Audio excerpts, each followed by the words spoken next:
Бала кезімізде ауылда әжемізден естіген сан түрлі қызықты әңгімелердің бірі түс жору болатын. Әжеміздің ыстық шайын ішіп отырып, ешбір түсіндірілмейтін түстер туралы естігенде әрқашан бір құпия белгісіздік сезімі болатын. Қазақ халқының бұл тақырыпқа деген қызығушылығы ғасырлар бойы сарқылмады. Әсіресе түсінде жылқы көргенде көпшіліктің ойында бұл нені білдіреді деген сұрақ туындайды.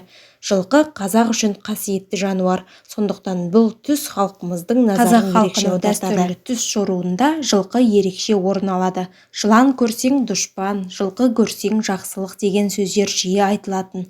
Бұл жерде жылқы еркіндік пен қуаныштың белгісі ретінде қарастырылады. Жылқының түсте көрінуі болашақта болатын жақсы өзгерістердің нышаны деп саналған. Аталған түс көрген адамға материалдық байлық немесе үлкен ауқымды қуанышты жағдай келуі мүмкін деген сенім бар. Психологиялық тұрғысынан қарағанда түсіңізде жылқы көру ішкі эмоцияларыңыздың көрінісі болуы мүмкін.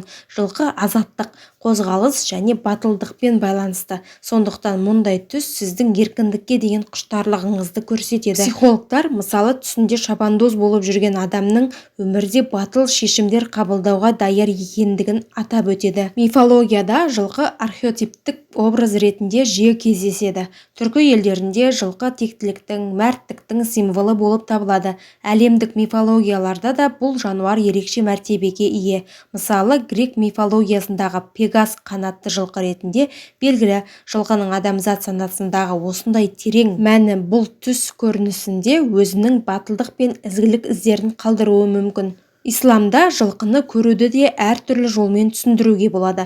Кейбір хадистерде жылқы байлық пен өмірдегі қуаныштың белгісі ретінде бейнеленген. Сонымен қатар Құранда жылқының Алланың жаратқан керемет жаратылысы екендігі айтылып, адам баласына қызметке берілгендігіне баса назар аударылады.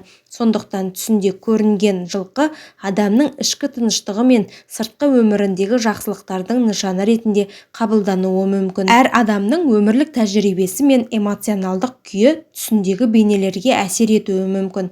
Кейбір адамдар үшін жылқы қайтпас қажырлықты білдірсе, басқалар үшін ол болашақта туындайтын қиындықтарды жеңудегі мүмкіндік белгісі болуы мүмкін.